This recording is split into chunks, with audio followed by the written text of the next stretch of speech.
Bom dia, irmãos, amigos. Vamos a Êxodo capítulo 11, versículos de 1 a 10.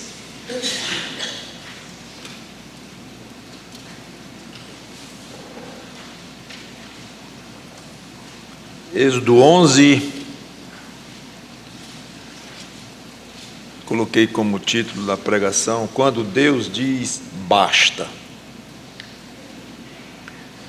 No final da última pregação, ou na última pregação, nós vimos o final do capítulo 10, que foi o diálogo de Moisés com Faraó depois da 9ª praga, em que eles romperam. Lá no 10:28, disse, pois, Faraó a Moisés: retira-te de mim e guarda-te que não mais vejas o meu rosto, porque no dia que vires o meu rosto, morrerás. Respondeu-lhe Moisés: bem disseste, nunca mais tornarei eu a ver o teu rosto. Conforme eu coloquei na ocasião, a gente pensa que aqui encerrou o diálogo dos dois, mas não encerrou. Não é muito claro, é um pouquinho confuso aqui essa troca de informações, mas ao que tudo indica, a melhor explicação é que não encerrou. O contato continua no versículo 4, a conversa, e lá na frente é que vai encerrar, quando vai dizer, que vocês vão ver, que Moisés se retira ardendo em ira da presença de Faraó, numa indicação de que não foi aqui o final do diálogo. E o capítulo não quer dizer coisa nenhuma, como vocês sabem que a divisão em capítulos da Bíblia não faz parte da própria Bíblia, dos originais. Então isso dificulta mais ainda, a gente fica na cabeça que encerrou ali e começou outra coisa, mas parece que os versículos 1 a 3 são uma espécie de um parênteses, parece, como se aqui estivesse explicando o que havia ocorrido entre Moisés e Deus antes do encontro, o tal encontro de Moisés com Faraó, em que eles romperam. É como se Deus aqui estivesse pré-anunciando a Moisés a 10ª praga, e deixando claro que seria a última, e Deus iria já começar a trabalhar nos corações dos egípcios, como vocês vão ver na hora certa. Começou a trabalhar porque houve algo impressionante nesta 10ª praga, além da própria praga em si, em termos de relação dos egípcios com os judeus. Muito interessante.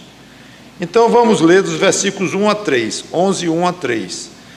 Esse disse, talvez fica melhor, dissera o Senhor a Moisés, como eu falei, é como se estivesse retroagindo um pouquinho no tempo, um parêntese. O Senhor havia dito a Moisés: ainda mais uma praga trarei sobre Faraó. Tinha acabado de acontecer a 9ª. E sobre o Egito. Então vos deixará ir daqui.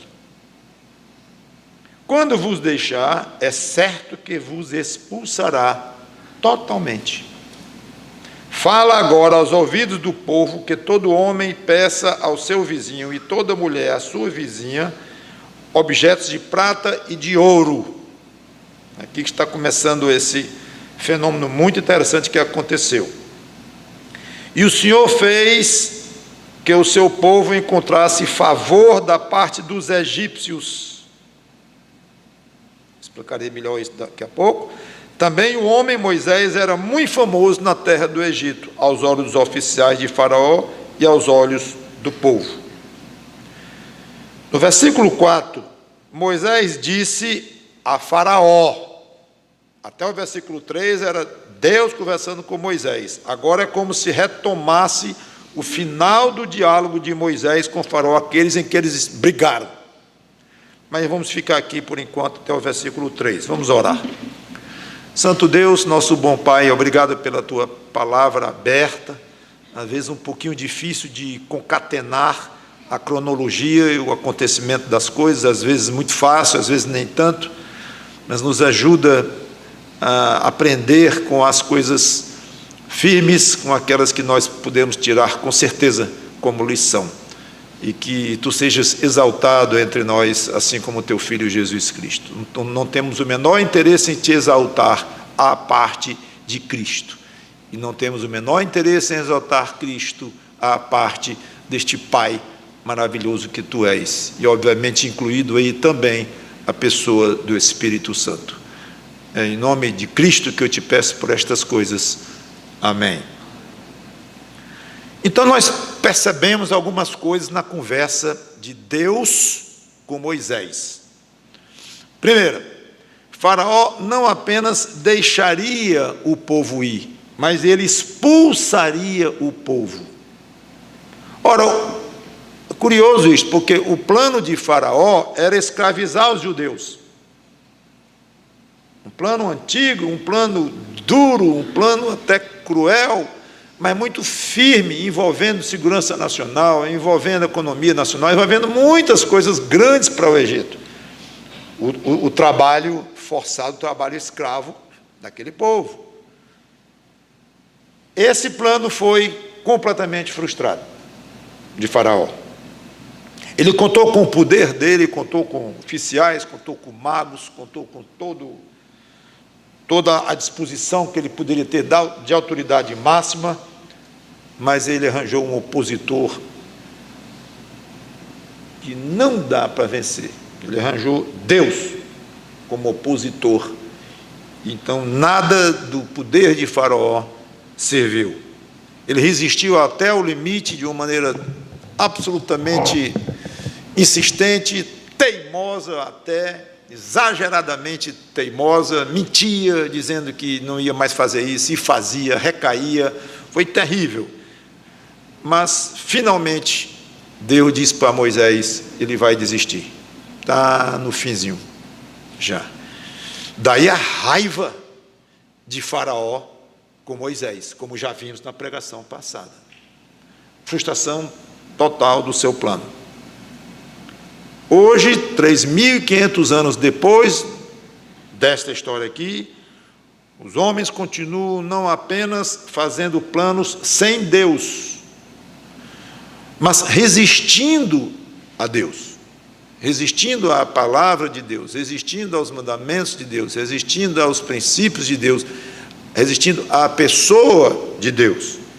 Resultado é frustração total no mundo sem Deus. Segunda coisa que a gente nota, numa situação interessante, é que antes os israelitas trabalhavam para os egípcios. Agora Deus diz que os egípcios sentirão vontade de dar ouro e prata para os judeus.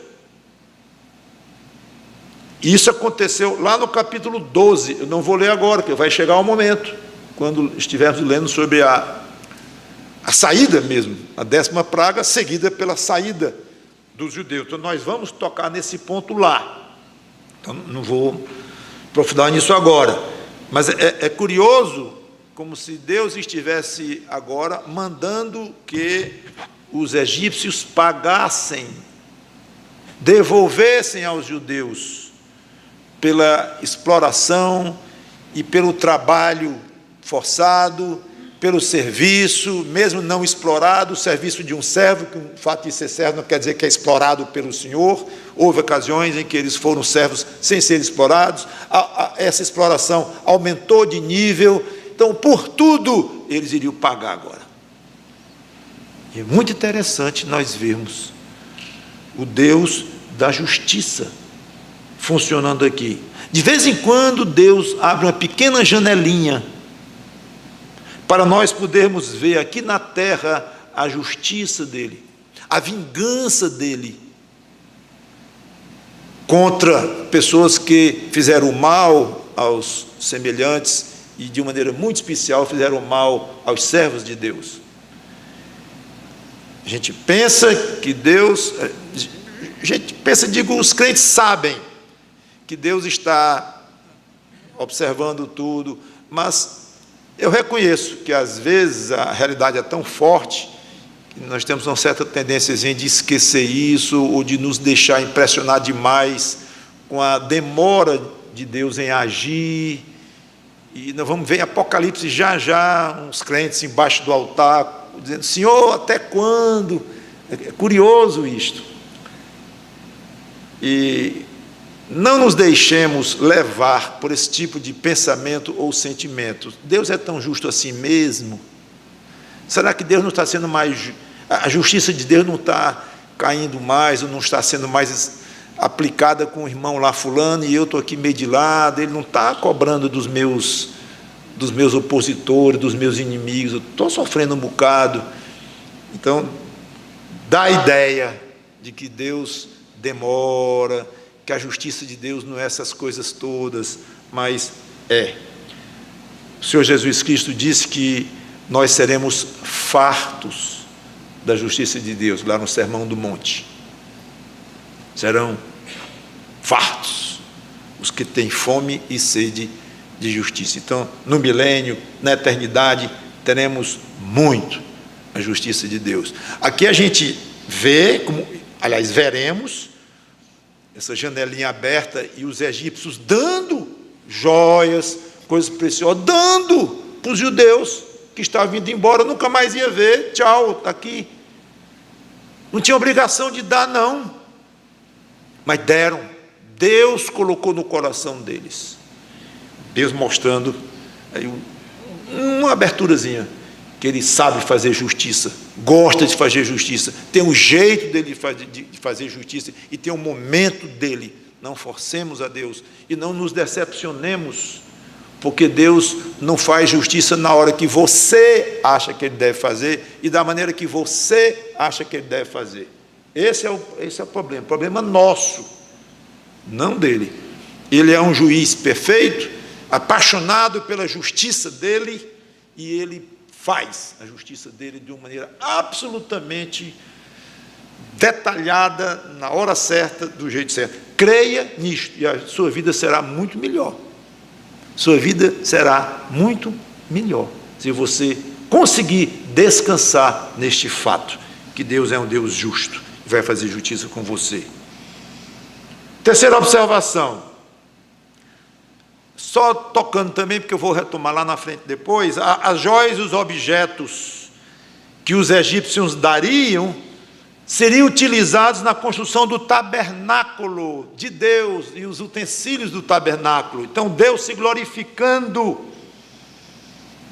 fazendo objetos sagradíssimos com material dos egípcios. Imagine, você vê a criatividade deste Deus e a forma dele se glorificar também de uma maneira totalmente imprevisível por nós, difícil de compreender até, mas ele se glorifica. Jesus disse que, se Deus quiser, essas pedras vão cantar aqui. Então Deus pode se glorificar da forma que Ele quiser. Nós servimos a esse Deus que se glorifica de todo modo, pois tira lá uma pagã egípcia que adorava a um dos muitos deuses que eles tinham, tirava uma peça de ouro, dava vontade naquela mulher para dar uma joia para a mulher judia que ia saindo lá para o deserto, e aquela peça iria ser utilizada para o tabernáculo sagrado de Deus. É bonito nós vemos essa riqueza de Deus, e esse desejo dele se glorificar da maneira que ele quiser. Quarto, diz aqui, parece até meio fora do contexto, meio gratuito, mas diz que Moisés era muito famoso. Por que ele disse?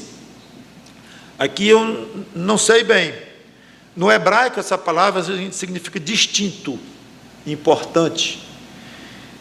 Parece que era para dizer que Moisés tinha simpatia de alguns egípcios, embora Moisés tivesse sido o emissário de Deus e o responsável humano por pragas terríveis, já 9. Mesmo assim, parece que Moisés era querido de uma certa forma, e muitos egípcios saíram com Moisés, aquele misto de gente que nós vamos comentar na hora certa. Moisés se comportou de maneira correta, certamente odiado por muitos e querido por outros. Eu aprendo com isso o seguinte: viva o Evangelho em qualquer situação, sem estar medindo se as pessoas vão gostar de você por isso, se não vão achar coisa nenhuma, nem boa nem ruim, se vão ter ódio de você, não importa. Ninguém anda medindo popularidade aqui, não. Então, faça o que tem de fazer, o que Deus quer que você viva de uma maneira fiel a Cristo. Pregue o Evangelho, viva o Evangelho. O resultado, se você vai ser famoso, se você vai ser querido, se vai ser odiado, se ninguém vai nem notar que você existe, não importa. Não importa. Não deixe de fazer algo que você sabe que é benigno, que você sabe que deve, que você sabe que agrada a Deus, não fazer porque vai pegar mal para os meus amigos, ou na sociedade, não faça isto. Não faça isto, porque Deus pode e levanta, muitas vezes, pessoas que vão simpatizar com você, mesmo que foram atingidas por alguma ação sua correta, foram atingidas, como muitos egípcios foram, milhares, quase todos, mas alguns gostavam de Moisés, até o ponto de segui-lo no deserto. Muito interessante isso. E, em geral, as pessoas sentem, quando alguém é sincero, é coerente com aquilo que diz que crê. Então, se você fala de Cristo, fala que é crente, viva como crente, viva como Cristo determina, e as pessoas podem não gostar, mas no mínimo, vão dizer, é coerente, diz uma coisa e faz. Foi antipática lá na classe, a atitude da fulana, do cicrano, por causa disso, mas ele disse que é crente em Jesus Cristo, tá certo, para quem é crente em Jesus Cristo, o que ela fez é o que se espera mesmo. Eita, essa pessoa não pode imaginar o que ganhou de crédito para Jesus Cristo, de honra para Cristo. E muitas vezes pessoas que vão pensar assim, não vão dizer que estão pensando, vai dizer, porque você aí é radical, você é por fora, você não se juntou com a gente, tal, mas no fundo do coração está ali admirando, porque você é honesto. Você diz uma coisa, faz e aguenta, como se diz, aguenta o tranco, aguenta o resultado. E muitas vezes o resultado é ruim mesmo, é perseguição, é desprezo, a maioria das vezes é assim. Mas aqui e acolá vai surgir alguém que vai lhe admirar, e vai se tornar seu amigo, e pode até se converter a Cristo, aí você vai vibrar. Que uma atitude sua de coragem antipática aos olhos dos outros, e hoje com essa sensibilidade exagerada que a sociedade está com tudo que é errado, aí que deve ser difícil mesmo, no meio aí de jovens, universitários e no meio secular, deve estar muito difícil ser coerente com os princípios das Escrituras. Isso aqui está errado. Não pode, está errado, eu não posso apoiar, não vou sair falando, não vou sair chutando canela de ninguém, mas eu não apoio, não conte comigo para isto. É difícil, mas faça, meu irmão, minha irmã. Moisés fez. Versículos 4 a 7, lá vem a briga de novo. Retomado então o final do diálogo de Moisés com Faraó. Moisés disse, agora ao Faraó, no final daquela conversa, entre a 9ª praga e a 10ª, assim diz o Senhor, cerca de meia-noite passarei pelo meio do Egito, e todo primogênito na terra do Egito morrerá, desde o primogênito de Faraó, que se assenta no seu trono, até o primogênito da serva que está junto a Amor, e todo primogênito dos animais. Haverá grande clamor em toda a terra do Egito, qual nunca houve, nem haverá jamais. Porém, contra nenhum dos filhos de Israel, desde os homens até os animais, nem ainda um cão rosnará. Acho bonito quando Moisés radicaliza desse jeito. Para que saibais que o Senhor fez distinção entre os egípcios e os israelitas. O diálogo continua muito tenso. Ele anuncia agora a terrível última praga, inclusive a hora, meia-noite. Não diz o dia, talvez para deixar a Faraó em suspense, não sei. Todo primogênito iria morrer, o primeiro filho de todas as famílias do Egito, começando com o primogênito do Faraó, terminando com os animais, o primogênito dos animais. O animal, fêmea, tinha 6 filhos, o mais velho dela ia morrer. Animal. Das 10 pragas, esta é a única que envolve morte das pessoas, ou de pessoas diretamente. Até aqui Deus havia poupado vidas, mas chegara a hora de Deus fazer com que eles sentissem o peso da ira divina, da mão divina, do julgamento, quando Deus quer fazer. E eles iriam chorar como nunca choraram antes, nem nunca chorarão, ou chorariam depois. Ora, veja a coragem de Moisés, de dizer para quem já estava zangado com ele, irritado com ele, e já disse: vá-se embora e não ouse aparecer na minha frente de novo, que eu mando lhe matar. E depois disso dizer: você vai perder o seu primogênito, obviamente o herdeiro do trono, primogênito para um rei. Vocês não podem imaginar, especialmente na época, a importância do primogênito. Era uma questão não só de amor de pai para filho, mas uma questão política complexíssima, com 1000 opositores, 1000 olhos querendo aquele trono. Reis ficavam frustradíssimos, mudavam de mulher, quando as mulheres eram estéreis e não podiam ter filhos. Era uma confusão quando a mulher só tinha filha mulher, não tinha homem para ser o herdeiro. Era coisa muito séria, muito mais do que nós podemos imaginar, o peso de primogênito para um rei. Aí chega Moisés e diz: teu filho vai morrer. Logo quem? Moisés dizendo isso, um homem que resistiu diante de Deus. Eu não sei falar, bota outro, irritou a Deus, nós sabemos disto. A Deus ainda botou Arão para poder ajudar ali Moisés, mas o pobre coitado não queria ir para essa missão de jeito nenhum. Nós enfatizamos isso claramente, né? A quantidade de vezes que Moisés existiu. Agora chega esse monstro, no sentido positivo, de coragem, de ousadia, extremamente audacioso, diante do Faraó do Egito, e diz: teu filho vai morrer. Isso é que o Espírito Santo de Deus faz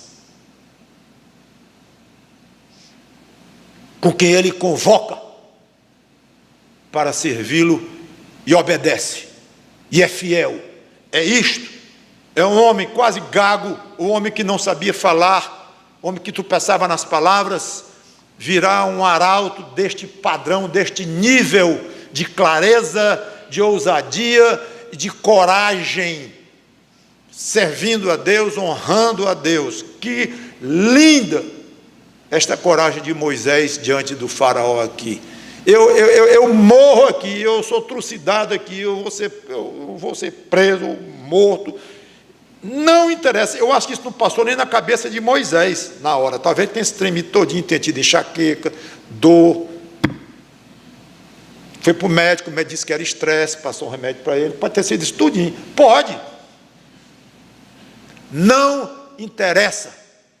E é muito provável que tenha acontecido mesmo. Você acha que Moisés chegou em casa numa boa? Mulher, bota um churrasco, que eu acabei de ser durão com o Faraó ali, está tudo beleza e tal. Não é assim não. As vidas desses homens foram vidas difíceis, sofridíssimas. Basta ler aqueles que a gente tem o privilégio de ter alcance. Não, Moisés disse que não temos mais informação do que temos nas Escrituras, então eu não posso afirmar que depois disso ele teve uma dor de cabeça ou teve uma depressão, mas é muito provável que tenha tido as duas. Não sei. Eu sei o seguinte, que o Espírito Santo transforma covardes em homens corajosos, transforma tímidos em homens extremamente populares e fortes, e que penetram onde Deus quer que penetre a palavra desses homens, e é fantástico. Feliz daquele que recebe uma missão de Deus e não foge, e não se encolhe. Pode até reagir um bocado, como Moisés reagiu, mas foi. Então, vá, para que você, no fim, possa dizer: combati o bom combate, completei minha carreira, guardei minha fé. Ótimo, pois vá e combata o seu combate. E qual é o seu combate? Você sabe ou procure saber, trate com Deus, converse com pessoas. É complexo, não é tão simples. Mas seja como for, não fuja do combate que Deus tem para você. Moisés não fugiu e foi extremamente honrado, com uma coragem que nós ficamos impressionados em admirar. Versículo 7 diz que enquanto no Egito todos estariam gritando, chorando pela perda do mais velho da família, em Israel nem um cão rosnaria. Nem isso. Tudo absolutamente normal. Normal. Que humilhação Deus fez aqui aos egípcios, e que exaltação Deus fez ao povo dele. Se fosse hoje, os egípcios iam logo para a praça, passeata. Discriminação. Tratando os judeus diferente dos egípcios, está tudo errado, Constituição, tribunal, ministro A, B ou C, e a confusão estaria formada. Pois é. Tratamento desigual para atitudes desiguais. Vou dizer de outra forma. Tratamento diferente para atitudes diferentes. O segredo desta frase que eu estou dizendo é atitude. Atitude diante de Deus tem reações diferentes da parte deste Deus, sim. Choca os descrentes falar em salvos e perdidos, falar em céu e inferno. Que choque! Que choque! Deus faz questão de deixar claro que os que lhe agradam serão extremamente agradados por ele.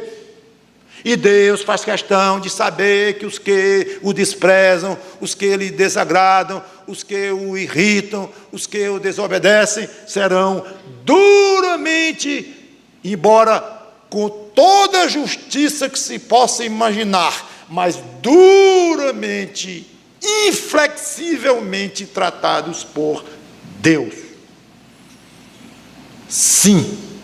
Então, você quer receber agrado de Deus? Agrade a Deus. Quer receber uma justiça duríssima de um Deus santo? Você, sendo um pecador, se prepare, porque você será tratado com justiça, sim, mas você vai sofrer terrivelmente. E é interessante como ele diz aqui, vocês viram, eu faço questão que seja assim, nenhum cão vai rosnar, para que saibais que o Senhor é grande, não, que o Senhor é poderoso, não, para que saibais que o Senhor fez distinção entre os egípcios e os israelitas. Esse é o Deus que está nos céus, é o Deus de Israel, é o Deus do Senhor Jesus Cristo, é o nosso Deus, o Deus dos cristãos, que faz diferença entre o ímpio, o pecador, o desobediente e o obstinado, diferença entre esse grupo e os que são sensíveis a ele, tentam obedecê-lo e, mais do que tudo, creem no Filho querido dele e se subordinaram a esse Filho querido e choram quando pecam contra esse Filho e contra o próprio Pai, se arrependem, tentam amar os outros, Não conseguem, mas tenta mais ainda, e se levanta, e tropeça e cai, e levanta de novo, e tenta, e conseguiu pela fé uma justiça implantada no coração deles, justiça do próprio Jesus Cristo. Pronto. Esses aí serão extremamente bem tratados por Deus, paparicados por Deus. Quer ser paparicado pelo Deus de Israel? O Deus Todo-Poderoso, eu uso paparicado aqui no sentido respeitoso e até carinhoso, por um pai carinhoso que ele é, e faz questão, e não tem nem menor constrangimento de dizer: quero que saibam que eu faço diferença entre o meu e os do diabo, entre os obedientes a mim e os desobedientes a mim, entre os faraós duros de coração, obstinados, apaixonados pelo mundo. Já disse 1000 vezes na Bíblia que quem é amigo do mundo não é amigo meu. Pense nas coisas minhas, do alto, não pense nas coisas do mundo, mas insistem, pois serão tratados com justiça, mas serão tratados com muito rigor, muita dureza, e a lei de Deus é de um rigor absolutamente inalcançável para qualquer ser humano. Por isso é que ninguém foi salvo pela lei. Versículo 8, rapidamente eu quero encerrar. Então todos estes teus oficiais descerão a mim e se inclinarão perante mim, dizendo: sai tu e todo o povo que te segue. E depois disso sairei. E ardendo em ira se retirou da presença de Faraó. Pronto, aqui encerrou o diálogo. Foi aqui que os dois se separaram, não no final do capítulo 10. Ardendo em ira. Mas espera aí, mas Moisés não era manso? Lá em Número não diz que ele era o mais manso da terra? Sim, e quem diz que um manso não se zanga? Quem diz que um manso não tem zelo? Vocês conhecem alguém muito manso que pegou em chicote? Pois é. Jesus Cristo não deixou de ser manso, humilde de coração, mas ardendo de zelo pelo Pai dele. Versículos 9 e 10. Então disse o Senhor a Moisés, Moisés, depois de se retirar da presença de Faraó, com muita raiva, disse o Senhor a Moisés: Faraó não vos ouvirá. Porque aqui foi a ameaça, né? Faraó ainda tinha chance. Depois que Moisés anunciou a 10ª praga, essa dos primogênitos, o faraó diz: pronto, Moisés, pronto. Vamos esquecer as 9, essa eu não aguento. Não, perder meu filho não. Leva, mas leva agora. Vá. Podia, acabou. Tinha encerrado, a 10ª praga não teria acontecido. Se ele tivesse se arrependido. Deus é muito sensível ao arrependimento, em qualquer momento, em qualquer hora. É a atitude que Deus quer. Claro, uma atitude seguida de ação, coerente com a atitude, óbvio. Então, Faraó poderia ter dito: eu desisto de resistir. Pode sair, Moisés. Pode sair. Pronto, estava resolvido. Faraó não vos ouvirá, para que as minhas maravilhas se multipliquem na terra do Egito. Deus se glorificando de novo. Eu não vou mais comentar. Moisés e Arão fizeram todas essas maravilhas perante Faraó, mas o Senhor endureceu o coração de Faraó, que não permitiu. Olha a responsabilidade em cima de Faraó.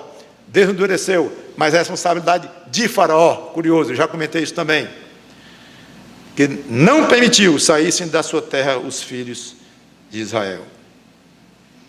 Chegar agora ao fim, as pragas. Na 9ª, chegara o fim das pragas com a intermediação de Moisés e Arão. 9. Na 10ª, 0 Moisés, 0 Arão estavam em casa. Essa eu faço só, Moisés. Nem você vai entrar nesta. Esta é comigo. E Hebreus está lá dizendo, 10:31, horrível coisas é cair nas mãos de um Deus vivo. Pois agora Faraó ia cair nas mãos de um Deus vivo. Fique Moisés em casa e Arão. Aliás, eu não precisaria de vocês em nenhuma dessas situações, mas eu quis, por motivos que eu não vou explicar aqui, mas eu quis. Agora não quero, pode ficar em casa. Graças a Deus que nós crentes estamos nas mãos dele, não de maneira horrível, não caindo nas mãos dele no sentido de condenados diante de um juiz justo e todo-poderoso, mas nós estamos nas mãos dele, chegados que fomos pelo sangue de Cristo, justificados, e sabemos que este mesmo Deus, que ama infinitamente seu Filho, transfere este amor para nós.